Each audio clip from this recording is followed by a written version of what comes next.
Well, I think this about says it all. This is day 2 of another heat wave.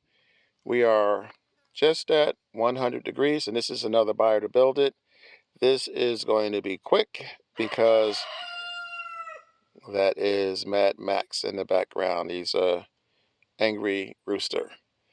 Let's get on with it. I showed you these a while ago, Malabar spinach. I've been nursing these for over a month.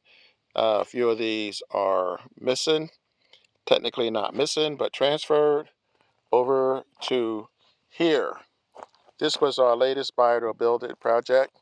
I showed this to you guys last week. It is a water jug, a 4-gallon water jug. I cut the top off, I threw some soil in there, and here are the Malabar spinach plants that I'm hoping will grow into vines that will get at least 15 feet.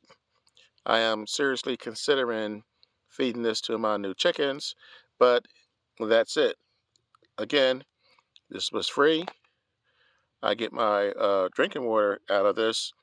Basically cut the top off, put drainage at the bottom, fill it with soil. This is cheap soil, and not really adding a lot of nutrients to it, but that's where this one is.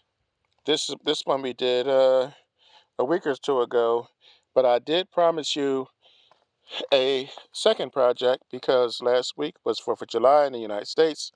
So the second one, pretty simple, pretty easy. And back to one of my favorite containers, another dish pan. And this one is radishes, cherry radishes. The reason why I chose radishes is because it's July and radishes grow quickly. These will grow in about 30 days. Then I can use this pan for something else. I was going to give you guys another update on some of the other projects we did, but it's hot. So I'm getting out of this heat, but I did want to give you guys your normal Friday update. I'll have videos during the week, but I'll have another Buy It or Build It container that I have reused to grow food in, and that'll be up next Friday. So I'll catch you guys then. Until then, have a great weekend. Stay hydrated, stay cool, and remember, when you grow your own food, you'll always know where it comes from. Have a good one. Go out and grow something.